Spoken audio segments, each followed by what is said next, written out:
gukizwa ni byiza cyane, ariko umuntu wese uzi yuko atakijijwe yakagombye kuba afite abagore barenga na 6 na 7 kugeza no ku 10. Si n'umugisha gusa, n'umugisha cyangwa se umugisha kubera ko yababyayaga mu caha. none kumupfakazi wagiye mu gashinge, umugabo we yarayishwe na kiriya kibazo kiri iwacu, arapfuye, agiye mu gashinge kugira ngo kamukavaringe ntakagaragareho inda, agaragare ko ari umukristo kimwe n'abari abantu bari mu ikanisa, kugira ngo tubone uriya mwana ko wenda atari imbuto y'icyaha kuko bakoze gicaha, sibyo? Umwana aravuka, uriya mwana ni imbuto, ni indimu, ni iki? Twongeye kuramutsa abakunzi b'Imuhira Studio, amahoro y'Imana bane namwe mwese aho muherereye ku migabane ine y'isi. Turagushimiye wowe umaze gukora subscribe kuri chaîne y'Imuhira Studio, ariko kandi nabiseguraho gatoya kubera ko twari tumaze igihe tudakora mutabona ibiganiro byacu kuri Imuhira Studio. No kubera akazi kenshi ntabwo tugakora ari kamwe gusa, tudufatikanya ari utuzi twinshi, niyo mpamvu mwari mumaze igihe mubona nta biganiro. Benshi twagiye twakira message zabo batubaza ngo ese ko tutagikora byagenze gute, ariko niyo mpamvu nta yindi. Rero turabashimiye mwebwe mwese mumaze gukora subscribe kuri iyi chaîne. Utarayikora nawe turagusaba kugira ngo uyikore utazaza guhomba ngo ucikwe. Ahangaha ni Imuhira, ni mu Kirambi, nkuko chaîne yitwa nyine Imuhira Studio. Ni Imuhira ifite isobanuro rikomeye cyane ariko benshi badashobora kumenya cyangwa se ngo bayitekerezeho. Twahise Imuhira kubera nyine ko dukumbuye kuba iwacu, dukumbuye kuba Imuhira kugira ngo ntitukahibagirwe. Rero nkuko mubona imbere ya kamera y'Imuhira Studio turi kumwe n'umutumigwa wacu. Umutumigwa wacu turakwakiriye hano kuri Imuhira Studio. Banza kwivuga amazina yawe yombi, kaze ngaho ubwira abakurikiranye chaîne yacu. murakoze cyane.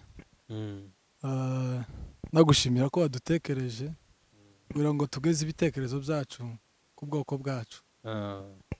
Amazina yanje nitwa Museveni, bakunda gutazira Ide, n'izina nakuye mu ishuri, niryo zina ry'agatazirano umugani w'abarundi.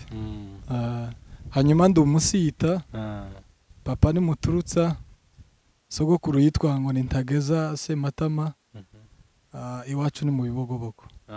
Bibogobogo by'Ibubembe. Yego.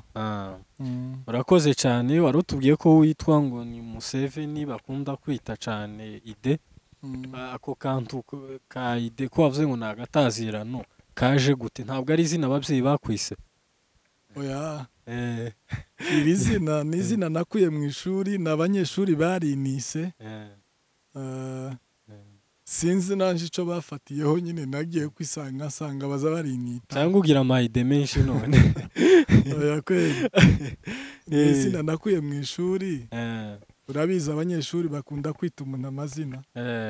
Nanje rero niryo banise, riraruha riramfata. Hariho abantu benshi batazi irya Museveni, ugasanga banise Ide, ariko izina niswe na papa na mama ni Museveni.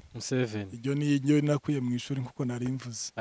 Nakaye kantu wenda uza wibuka kakagusetsa wigeze gukora cyangwa kakakubabaza? Ibyambabaje ni byinshi, urabizi.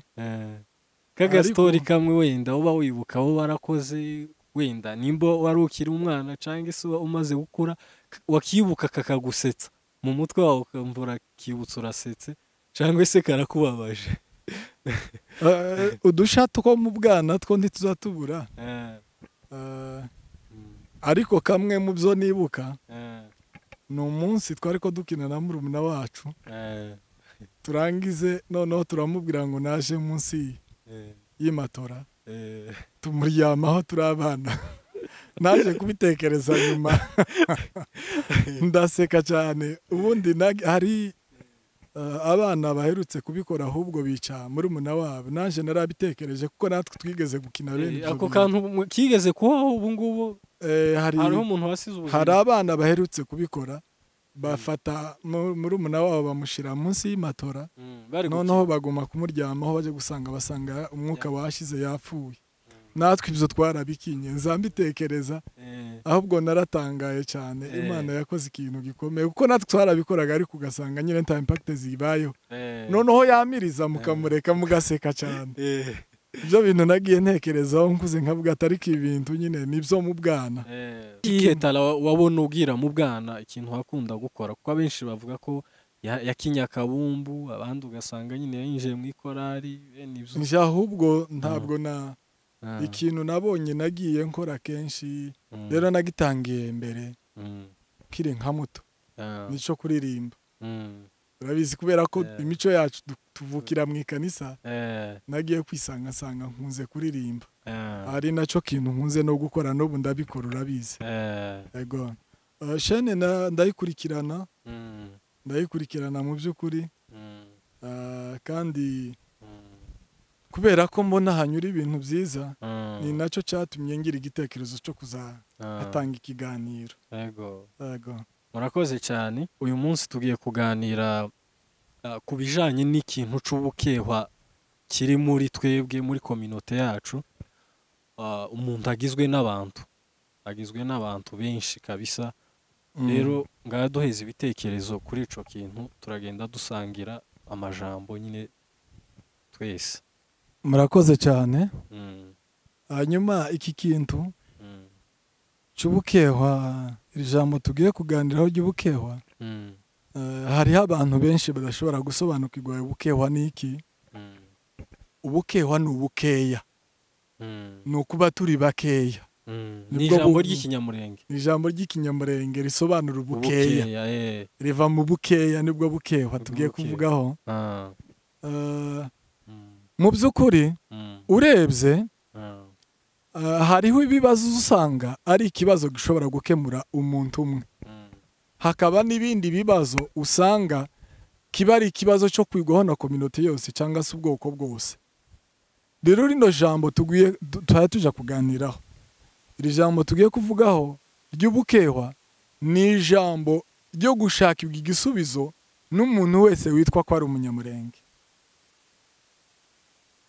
ni ijambo ritari ryo gutorerwa igisubizo ngo igisubizo gitogwe n'umuntu umwe ni ijambo risabye ko abantu bose barishakira igisubizo ubukehwa ni ubukeya ariko urabyemera ko turi bake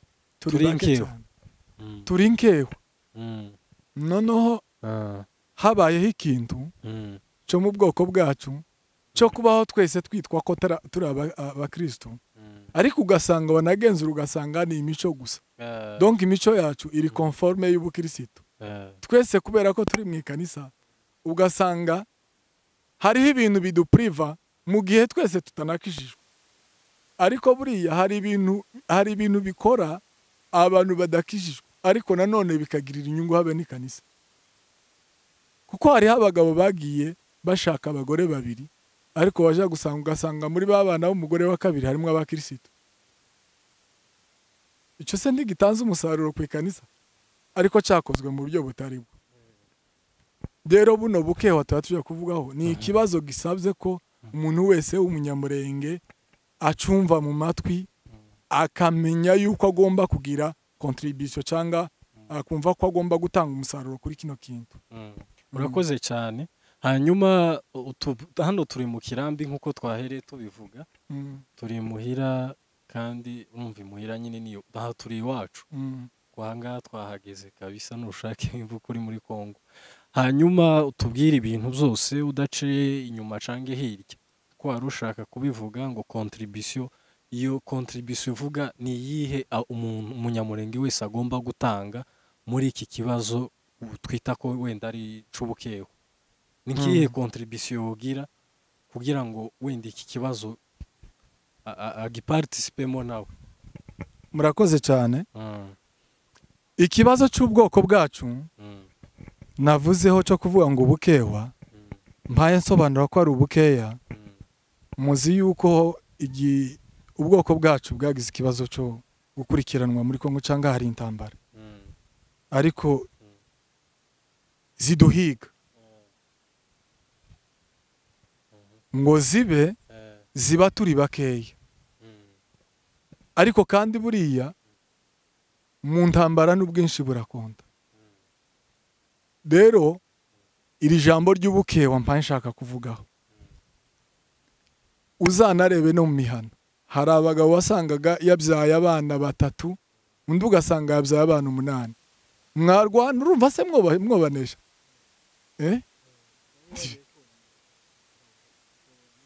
ashobora no konesha umurima kubera yuko ufite abana bakeya basanga abo iyo bonesheje, urumva se baragwana babashobore? Ntibishoboka. Rero bishatse kuvuga iki? Kuba turi bakeya ni kimwe mu bintu bizagenda bitubera imbogamizi ku bwoko bwacu. Kugwira ku bwoko bwacu bidufitiye inyungu cyane, kuko kubaho dufite ziriya ntambara zisabye umuti n'ubwitange bw'abantu. Abantu barabakeneye ubwinshi bw'abantu tujuru, kubera ko turi bakeya n'umusaruro bishobora gutanga duhagurutse. None se wewe urwana n'abantu 2 uri umuntu umwe, ibyo rero byose amaboko anagufasha, urumva ko utegerezwa kugira ikibazo. Niyo uba ufite imbaraga nyinshi, ariko umuntu wagwanjwe n'amaboko urumva ko ategerezwa gutsindwa. Rero buriya bukewa cyangwa se buriya bukeya bwacu hari contribution isabwa. Iyo contribution ikenewe, bya bindi byo kuvuga ngo wafungishije umugore ku bana 2 cyangwa 1, ariko kandi wumvise ko hari abahungu 2 3 bapfuye kandi uzi impfu turi mu gupfa, urumva ko nawe hakenewe umusanzu, atari kuvuga ngo ni umugabo umwe, kuko hakeneye kubyara. Ni ikibazo gisabye ko umunyamurenge wese abyumva ko ategerezwa kugira icyo akoze. Kandi buriya ishaka, iyo bavuze ngo ishaka si akantu kamwe, ni inzira nyinshi zo gukora ishaka. Hari uwo tanga amafaranga, hari uwo byara abana, muri ba bana hakavamo intwari, hari nabyo bikenewe. Ariko twese tugomba kubyumva kuko umuntu agomba kubyara abana benshi, kuko nizo nyungu zacu. Mbaha akarorero, hari igihugu bita ngo ni South Africa, Afrika y'Epfo, bigeze kubaho batotejwe n'abazungu, kuko abazungu bahe bakeneye kubatwara igihe kirekire. Babajera ukuntu, baragenda barabafata, barababwira ngo buri muntu azoza abyara abana 2. Bari bakeneye yuko bazaba munsi y'ubutware bwabo. Baba kuri ico kintu ngo baje kwisanga bafite noneho umubare wo kugwirirana kw'abantu basanga byarahanutse cyane, ni 35%. Ariko kuva babonye ico kintu bagerageza gushaka, noneho umuzuru wese cyangwa umuntu wo muri Afrika y'Epfo agashaka abagore, umubare mwinshi w'abagore baje gusanga, kubera yuko bari bagize mezire yo bari bategetse kubaza zabyara abana 2. Noneho ibo nta mukobwa wajinze, biyumvira ko bagomba gukemura ikibazo babinyujije mu nzira itari yo kugira ngo wenda ngo bagwane bashaka abakobwa bose mu gihugu ntiyabaho kuvuga ngo bajinze, ngo baje kwisanga basanga bari mu kigero cya 95%, bahereye ku bice 35%, 95% kugwirirana. Donc icyo novuga ni igiki?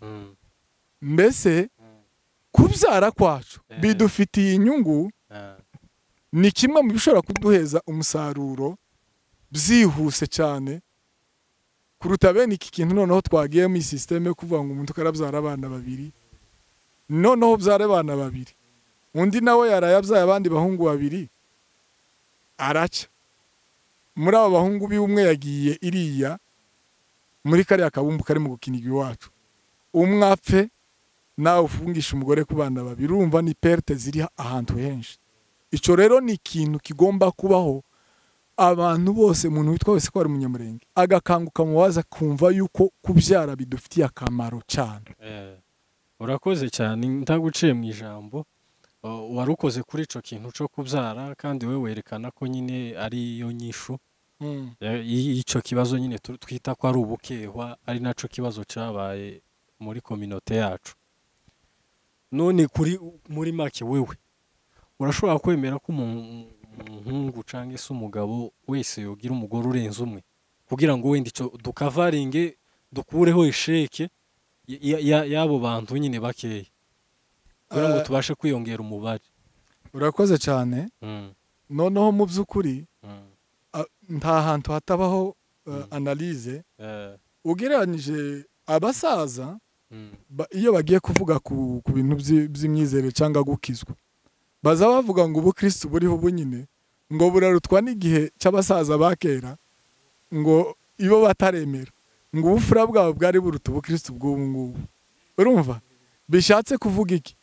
Ugereranyije urebye ahubwo abantu bahunze nimba nobyita ngurubwa baza mu ikanisa bose guhunga gusa igitutsi ariko bitasobanuye yuko bakishijwe.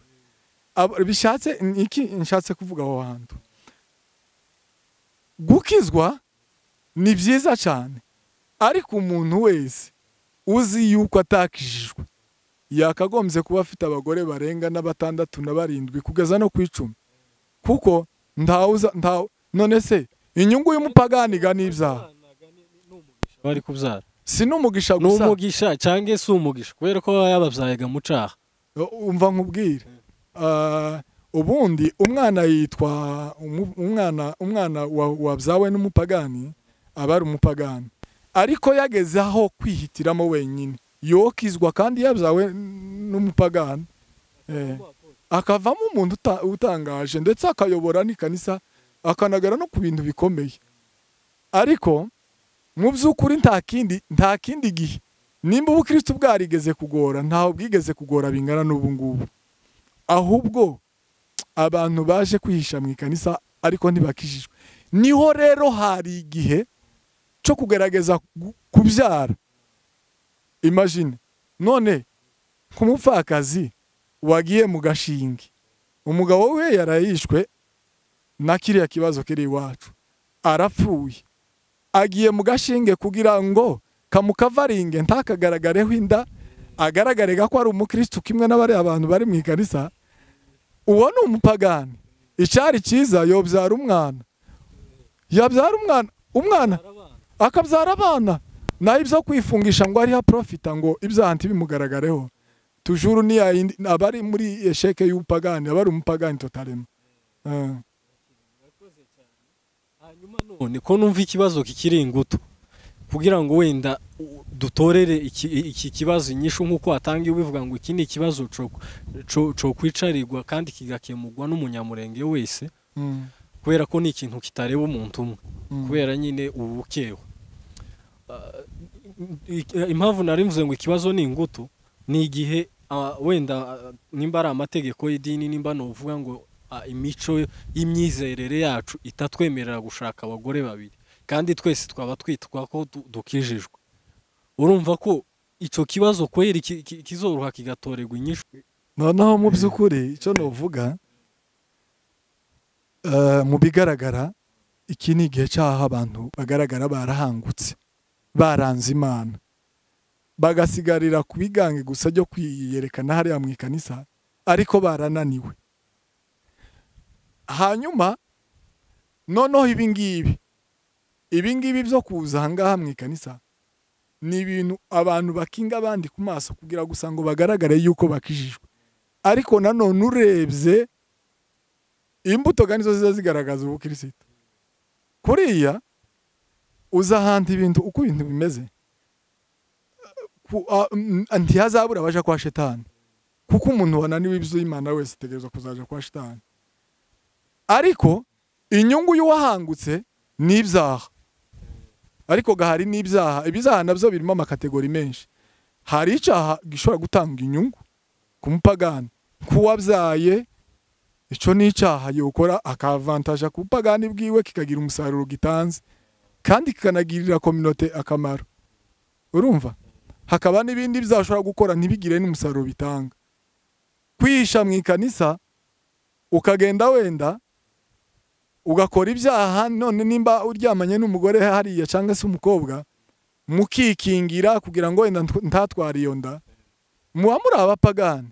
Icyiza ahubwo nuko mushobora maze kubona ikintu gisigaye kibaho ugasanga umukobwa w'umunyamurenge yatwaye inda ngo uwo ni umwicanyi, uwo ni umwicanyi kimwe na mayimayi. Uwo ni mayimayi ga nawe. Dufite ikibazo cy'abantu bari mu kwishwa na mayimayi. Aho wewe wari watwaye inda yovuyemo umuntu wenda swate yo naje akabintwari agafasha abantu wowe uragiye uramwishe uri mayimayi. Ese hari itandukaniro ryawe na mayimayi? Wa mwana ntabwo ari icyaha. Nimba wakoze icyaha genda yonduye ibyare numara wirege nimba uzoja ku murongo w'abakristo ubone kuja ndaguciye mu ijambo. Uwo mwana ntaba ari imbuto y'icyaha. Noneho hariho ikintu numva, erega abana bose ntabwo aba bantu baba mwikanisa si abana babyawe mu buryo nyabwo tuvuge ngo uyu ngo ni indoba. Ugiye kuri iryo jambo turabona kugaruka kugira ngo tubone uriya mwana ko wenda atari imbuto y'icyaha kuko bakoze icyaha, sibyo? Umwana aravuka, uriya mwana ni imbuto, ni indimu, ni iki? Noneho urabona ko icyaha hari ibyaha usanga bibaho bidatanga umusaruro. Ibyaha birimo amakategori. Hari icyaha wokora, cyaha wakoze kigatanga umusaruro. Tuvuge yenda kumufana, wewe uryamanye n'umukobwa, sibyo? Umaze kuryamana n'umukobwa atwaye inda, abyaye umwana. Wa mwana si icyaha. Icyaha ni icyo mwakoze. Naho wa mwana ntabwo ari icyaha. Ntacyaha. Oya. Wa mwana ni icyaha. Ni imbuto ya nyina cange ni imbuto icyaha nico mwakoze, wa mwana we si icyaha. Noneho se tuzi ko hari abagabo bagiye bashaka abagore babiri, ugasanga umugore wa kabiri avuyeho abana b'abakozi b'Imana. Ni ikintu kiba cyaranyuze mu murongo utariwo, ariko waje gusanga ugasanga iri imbere gitanze umusaruro nyawo.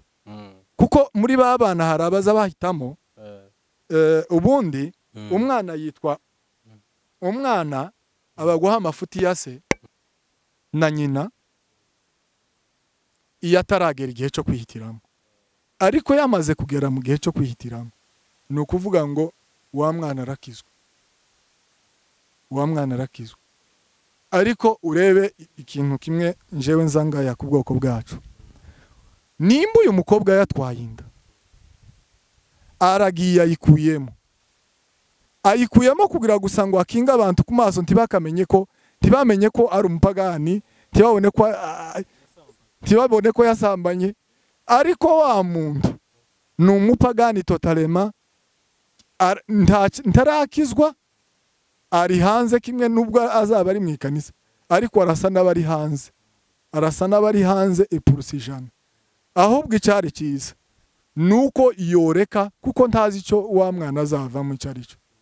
Buriya imbuto zo mu murima ntawe uzutera ngo avuge ngo kino kigori nkubisanga ngo iki ngiki ngo nico kizera ngo ibigori ngo nico kizoheka imiheko 4 cyangwa 5. Uzu kubitaho donke ubutaka gusa bwonyine nibwo butanga wa musaruro. Agomba kureka cya kindi yakoze akagikora. Nimba natwaye inda ibyare, umwana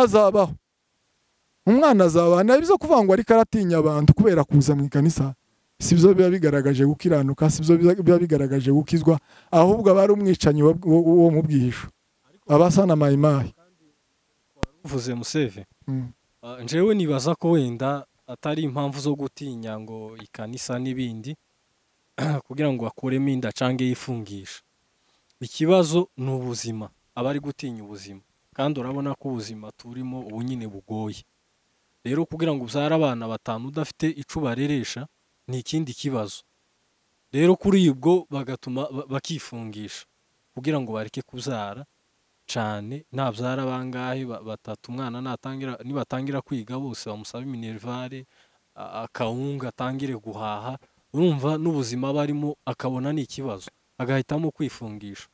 Noneho ico kintu wari uvuze ngo ni iby'ubuzima, ni ikibazo ca confusion cyangwa nimba no byita kudasobanukirwa, nimanya byita kutamenya. None nk'umuntu uri muri Amerika yifungishije ku bana 2, ari Etazini, hari ibyo kujya byo kugaburira abana, amahuzu ntabuze, cyangwa ari muri Australia, cyangwa ari Canada, muri biriya bihugu n'abandi bari ahandi. Buriya ntihakagira uzokubesha ngo azarera abana. Ahabaho gushobozwa n'abana bo mwibarabara. None se ntihaba ijambo muri Bibiliya rivuga ngo Imana izigaburira n'inyoni zo mu kirere? Hari umuntu wari wicwa n'inzara, just ndamubona mu bwoko bwacu. Sinumva twotitizwa n'ubuzima bw'ubu ngo wamutitira ngo uvuge ngo reka ngo mzara abana babiri ngo bazopfa. Ntibazapfa kuko ntitubarera kubera twe Imana yashatse ko babaho. Ntakagira uzokubesha ngo uracira Imana inzira. Yobatunga bafite ari benshi bagakura bakabaho, kandi navuze ko bifitiye umumaro, bifitiye akamaro ubwoko bwacu. Ni ikintu gifitiye akamaro ubwoko bwacu mu nzira nyinshi. Njewe nohimiriza abanyamurenge bose aho bari ku isi, umuntu kubyara abana. Njewe papa yatubyaye, mama yatubyaye turi abana 15, twabayeho tuvuka turi abana 15. Umugore umwe tuvuka turi 10, mama yatubyaye turi abana 15. Ntabwo yagize, ntabwo batinye, nta kandi twabayeho neza, n'ubu turiho neza, baratureze twarakuze. Sinibaza ko hari abanyamurenge benshi bashobora kuba barabyaye abana barenza abo mama yabyaye. Yatureze neza, twarakuze. Ibi ngibi ni ikintu ahubwo cyo kugenda bakurikirana imico y'abandi, imico y'abandi. Urabona ko ibi bihugu uzusanga baza bagura hejuru y'inzu, amatongo akaba matoya, bakagura hejuru y'inzu kubera yuko amatongo aba ari matoya. Rero iwacu ntitwotitira, amatongo arahari. Imyanya ni imyanya, nubwo turi mu mahanga ariko tuzasubira iwacu, hari amatongo haragutse. Ibyo gutinya ngo kubyara abana benshi ngo tuzabarera ntabwo ari ibyo.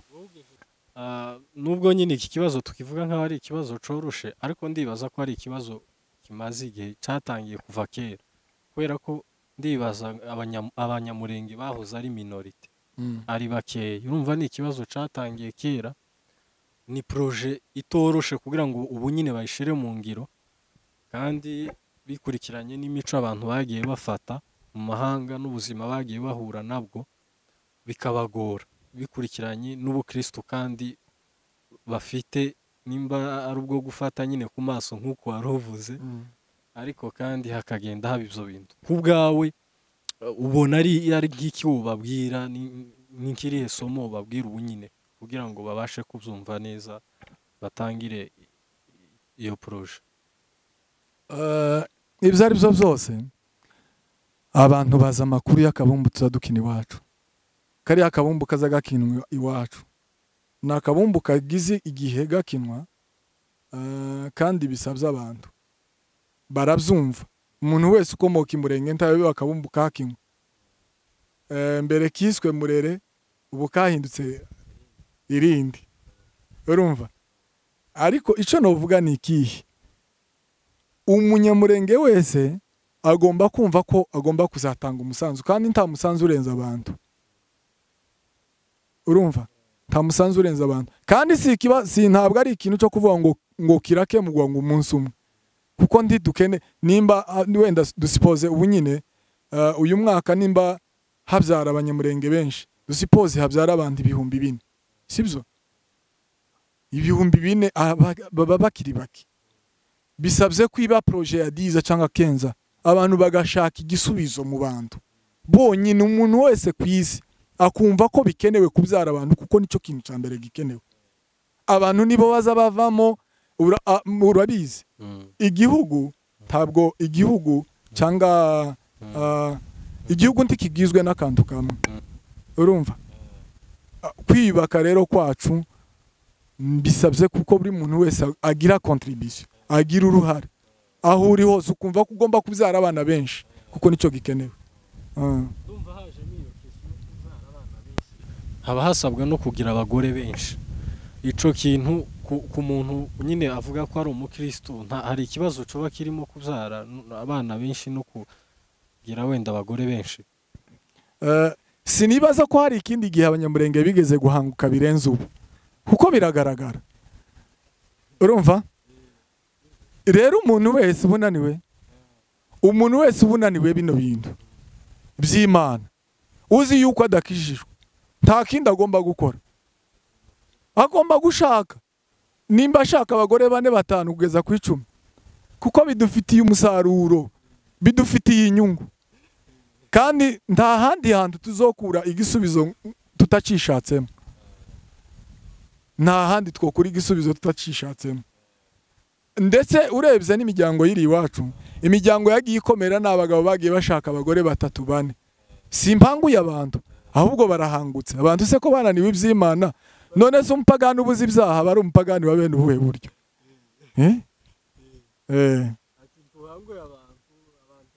bahangutse kera tibagira urwitwazo ngo wenda ngo abahanguye basanzwe bahangutse. Ariko se njewe ikibazo nkanibaza n'ubu, uri umukristo gushaka umugore urenze umwe kuri iyo objectif nyine yo kugira ngo ubyara abana benshi, hari icyaha kirimo? Iki kintu Bibiliya ntibyemera ko tugomba gushaka abagore benshi, ariko uruhande mfokasinzeho cyangwa uruhande side mpaye mvugaho ni bano bantu bazi yuko batagihagaze mu by'umwuka neza. Uwo muntu wese agomba kwipositiona. Uzi ikibazo uvuze gutyo, ikibazo wagiherereje ku bantu bamwe, ntabwo ari kuri buri munyamurenge wese. Wagiherereje kuri kote y'abantu nyine bumva ko badafite ubukristo bwinshi, bene ubu ngubu nyine bukeya. Ariko urumva bari abakristo bigumire kuriya, none nta muti twotora. Nimba badakijwe mu banyamurenge nimbagwa nibo bake. Rero abo bake bagize ngo babyare n'ubundi biyangaje bashake n'abagore benshi, tibodukemurira ikibazo. Uretse abo ngabo n'abafite abagore babo bazwi ko ari indowa mugani w'abantu biwacu, ugasanga umugore yabyaye abana 3 ntiyaciye yamufungishije. Urumva ico nico rero abantu bagomba kukureka kwifungisha bakabyara. Urumva abantu bifungisha nibo bica ibintu. Abafite umugore wiwe yenda yobyaye abo bana nk'15 nk'abo mama yabyaye, waje gusanga yifungishije ku bana 5 si bake none 15. Urebye ukuntu turi minorite nyine turi bake kandi dushaka kugwira. Ibyo ari byo byose sinibaza ko abanyamurenge bagerageje kubyara bangana nabo mama yabyaye, antukabyotanga nubwo bitari umusaruro mwinshi, ariko hari aho byotugeza. Tibisa no kuvuga ngo wifungishije ku bana 2 cyangwa 3, ntabwo ari bimwe kweri. Ukabyara umugore afite mu nda bose. Nimba ufite umugore wawe umwe uri umukristo ukijijwe, sinkubwiye gushaka, ariko ugenda ubyare. Niba umugore yaraciye, asimvugaga baciye gabo baciye, ariko wa undi ufite vision yo kuvuga ngo afunge. Oya ngaba kubera ko ino twaje uzusanga imibiri yarabaye febre cyane ikaba fake, ugasanga umugore abyaye kuri cesarienne, baramubaga imbyaro zose, kandi urabizi iyo bakubaze ntabwo ugomba kurenza imbyaro 4 uri kubagwa, uhita urekera aho ngaho. Kibyo bibazo noneho bihuye n'abakristo, ibo ubabwira iki? Iyo ni ka bita ngo ni ka exceptionnel, ntabwo abagore bose bazababagwa. Hari n'abandi bari mu kwifungisha kubera amakusudi kugirana kutareba n'ikibazo tuba dufite. Urumva ico kintu cyo kwifungisha cyo wagumye kukigarukaho, kandi nico abantu baragifite abagore benshi. Nimba ari umujyi mwinshi ntabwo nabimenya. Hanyuma ico kintu ukivugaho iki kintu cyo kwifungisha umuntu afite umugabo cyangwa se atamufite? Ikindi rero aba bagore bagiye bapfakara bakiri batoya, kandi bakibyara nyine hari abagiye bapfakara ku mwana umwe, abana 2 turabafite abo muri community yacu. Ico kintu cyo niki ukivugaho? Mu by'ukuri ico kintu ndi mu kugitekerezaho nkababara cyane. Ikizakimbabaza, hari umugani zanumva ngo basogokuru baciye ngo umwami ngo azayica ngo iso ngo agacura nyoko. Natangajwe no kumva umugore w'umunyamurenge warayifushije umugabo yaguye ku ntambara, hanyuma noneho wa mugore agashakwa najya moko twita ko ari batugiriye ico kintu. Kurumva ko atari ikintu kibabaje? Birahari, ni ibintu bimaze kuba. Mbwira bene ico kintu. None se wa mwana byara arabagwa abandi, ategereje kuja kuri bwa bwoko kuko umwana azabuwaze. Naho mu gihe wenda nkuko akiri mutoya, kandi urumva afite umwana umwe cyangwa 2, akanga gusubira gushakwa, urumva, kubera ko wenda ntashakwa ngo atabana abana nabo wa muryango yabyariye, agahita avuga ati njyewe ndaguma muri ubu ndaguma ahangaha niho iwacu, nuko bikarinda bibuko nguko, urumva akanga gucurwa cyangwa se gushakwa.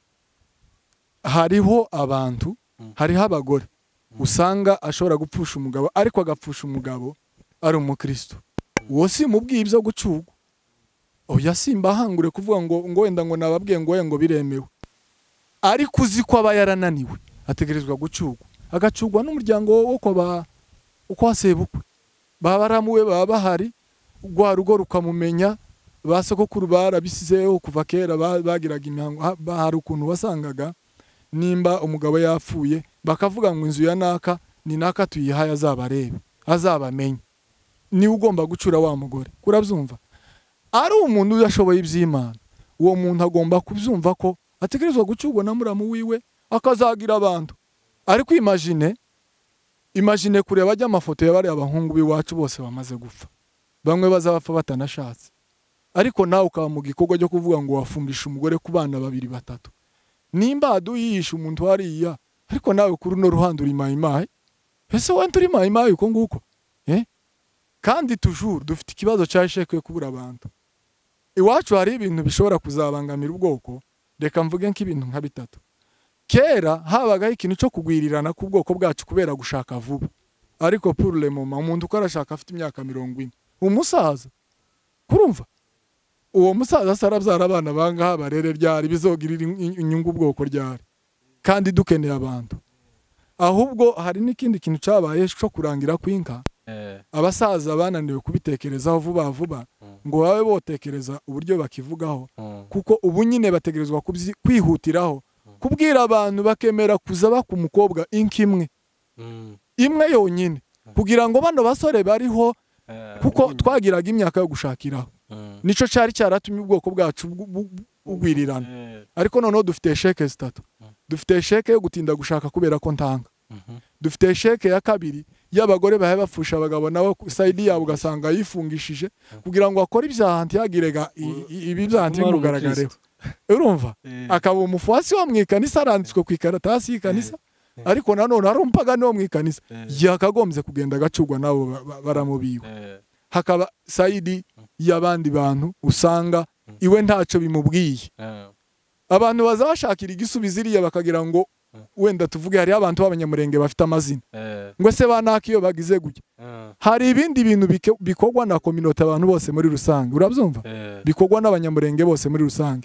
Kiki kintu cyo kubizara abantu ni ikintu umunyamurenge wese kwisa ategerezwa kwihutiraho kumva ko ari inshingano ziwe, kuko hakenewe abantu kurusha ibintu. Naho ikibazo cyo kujinga ko abakobwa ico nicyo ukivugaho, ico kintu nico navuze, iyo esheke yindi nibo bana bakobwa, abahungu wenda n'ubushobozi uburyo abari kugira ubwoba bw'ubuzima, ariko se nk'abakobwa bajinga wenda abasore bacaho bakagenda binenaguza, ibo uwo babwira iki abasore?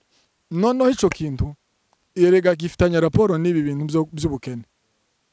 Iwacu kera wasanga nigeze kubaza umusaza umwe arambwira ngo hariho igihe kigeze kubaho ngo abantu baranyagwa, ngo bashiraho itegeko kuko umuntu agomba kuzaza kw'inka imwe, ariko ubu ntayiriho, nta tegeko gaririho. Urabona kubera ico kintu hagiye kuzabaho kugwirirana kw'abakobwa, kuko abahungu ntibakigiye bashakira igihe kubera ubukene. None urebe tiyariho tuvuge generation iriho izaje gushaka mu yindi generation ikurikira, bano bakobwa bino intervalle usange babuza abagabo nabo muri iriya baragira ikibazo, uje gusanga usange dufite abakobwa benshi bajinze bavuza amapendo, urumva. Iyo ni esheke rero izava ku mpamvu z'iki kintu cyo kunyagwa kwa habaye ejo bundi, urumva. Kiraco nico kwihutirwa abantu bakakijera bakamenya uburyo bagitegekera, apana bya bindi ngo abantu bose hari abafite inka, bitavuze ko umuntu yo kuko yumva, ariko nanone ryari rikwiye kubitegeko vuba vuba bakakihutira kugira ngo bagerageze gushakira inyungu ubwoko. Urakoze cyane. Hanyuma reka tube dusubikiye ikiganiro kandi turagushimiye kuba watwitabye tukaba tugiranye ikiganiro ciza gifitiye inyungu buri munyamurenge wese, kandi benshi ndibaza ko wenda bazagenda batanga ibitekerezo byabo. Ibi ni ibitekerezo byacu, ubwo n'undi nawe utanga ibyiwe